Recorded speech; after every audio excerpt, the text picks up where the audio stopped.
अस्सलाम वालेकुम। मैं हूं doctor Hafsa Haider, homeo physician, और आज का हमारा टॉपिक जो है वह एंटीबायोटिक के बारे में है। एंटीबायोटिक जो है वो 1928 में डॉक्टर अलेक्जेंडर फ्लेमिंग ने इसको इजाद किया और फिर इसने बहुत सारी जिंदगियां बचाई। जिंदगियां बचाने के साथ साथ ये एक ऐसा ड्रग बन गया जो कि लोगों ने इसको अंधाधुंध इस्तेमाल किया और उसके बहुत सारे साइड इफेक्ट भी हुए। सबसे बड़ा साइड इफेक्ट तो ये हुआ कि जो अच्छे जरासीम फ्लोरा होते हैं, बैक्टीरिया, और उनको भी ये रिप्लेस कर देते हैं।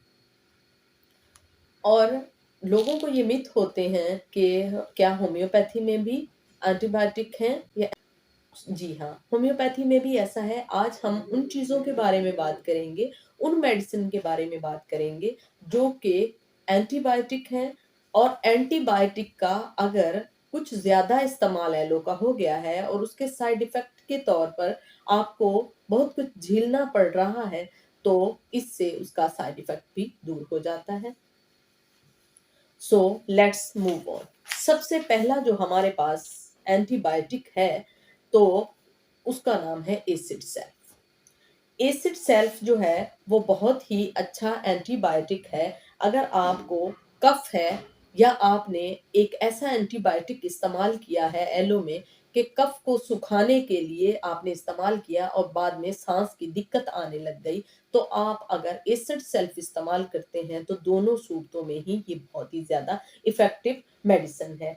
अगर आपने कोई ऐसी एंटीबायोटिक इस्तेमाल की है जिससे आपके दांत आपका मुंह जो है पूरा का पूरा अंदर छाले हो गए हैं, तो उसके लिए हमारे पास एक बहुत अच्छा एंटीबायोटिक है। या अगर आपने अभी एंटीबायोटिक इस्तेमाल नहीं किया और मुंह के अंदर बहुत सारे छाले आपके आ गए, तो उसके लिए होम्योपैथी में जो एंटीबायोटिक है उसका नाम बोरेक्स है। अगर आप बोरेक्स 30 लेते हैं तो आपके मुंह के अंदर जितने भी छाले होते हैं वो खत्म हो जाते हैं। एट द टंग आप बोरेक्स 30 लेंगे, 2-2 ड्रॉप्स लेंगे और आप बिल्कुल ठीक हो जाएंगे। अगर आपको बहुत ज्यादा नोजिया रहता है और आप एंटीबायोटिक लेना चाहते हैं होम्योपैथी में, तो नोजिया रहता है या आपको इतना ज्यादा फ्लू हुआ हुआ है कि उसकी एक्रेट होने की वजह से वो नहीं निकलता और आपको वोमिट होना शुरू हो जाता है, ये वोमिट सेंसेशन आपको बहुत ज्यादा आते हैं, तो एंटीबायोटिक के तौर पर हम एपिकाक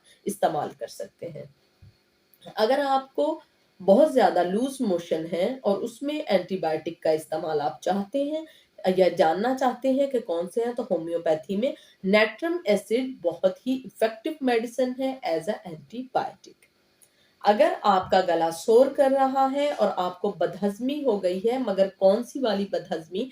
वो बदहज़मी जिसकी वजह से जो आपने कोई खोया से बनी हुई चीज़ खाई, जैसे कोई ठंडी आइसक्रीम खाई या आपने कोई जो डायरी आइटम ऐसा खा लिया कि आपको गैस्ट्रिक हो गया और उसके अंदर दूध मिला हुआ था या खोया मिला हुआ था, तो उसके लिए pulsatilla is very effective medicine as antibiotic medicine.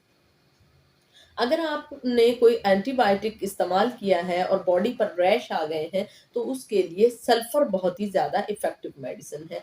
या आपको एक्ज़ीमा है और आप एंटीबायोटिक इस्तेमाल करना चाहते हैं, तो होम्योपैथी में सल्फर जो है वो एंटीबायोटिक के तौर पर हम इस्तेमाल कर सकते हैं। सिर्फ़ तौर पर ही हम इस्तेमाल नहीं कर सकते, ये एंटीबायोटिक ही है स्किन के लिए और एक्ज़ीमा के लिए। अगर आपको बुखार है और काफ़ी लंबे टाइम से है और आप उसके लिए वैक्सीन करवाना चाहते हैं या आपने वैक्सीन करवाई है, तो इचिनेशिया और बप्तीशिया ये दोनों ही बहुत ज़्यादा इफ़ेक्टिव हैं अगर आपको टाइफाइड है। टाइफाइड है और अगर आपने वैक्सीन करवानी है या होम्योपैथ के पास आप जाना चाहते हैं, उसी की वैक्सीन लेना चाहते हैं, तो बप्तीशिया और इचिनेशिया बहुत ही अच्छी एंटीबायोटिक है।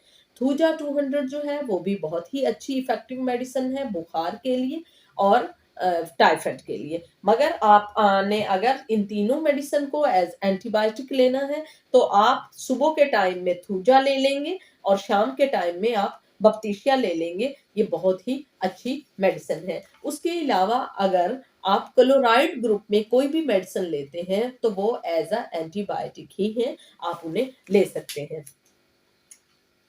आज जो मैंने आपको बताया कि हमारे पास एंटीबायोटिक के और भी हैं हमारे पास, होम्योपैथी में एंटीबायोटिक है और एंटीबायोटिक जो ये मिथ है ये भी क्लियर हुआ। और अगर आप एलो में एंटीबायोटिक लेते हैं और उसका साइड इफेक्ट होता है, क्योंकि थोड़ा इफेक्ट जो होता है थोड़ा बहुत से कोई फर्क नहीं पड़ता, जब आप प्रोलॉन्ग लेते हैं तो बहुत ज्यादा आपको साइड इफेक्ट होते हैं। मैंने आपको ये भी बताया कि अच्छे बैक्टीरिया भी मर जाते हैं जो कि इम्यून पावर में बहुत ज्यादा हमें कोई भी बीमारी आती है तो इम्यून पावर को बहुत ज्यादा स्ट्रॉन्ग करते हैं। जब वो भी चले जाते हैं तो ये इसका साइड इफेक्ट होता है। इस साइड इफेक्ट को आपने क्लियर करना है, या आप साइड इफेक्ट की तरफ जाना ही नहीं चाहते तो होम्योपैथी में ये हमारी मेडिसिन है। अगर किसी को ये टॉपिक पसंद आया हो तो प्लीज इसको लाइक कीजिएगा, शेयर कीजिएगा और सब्सक्राइब कीजिएगा। ओके, अल्लाह हाफिज।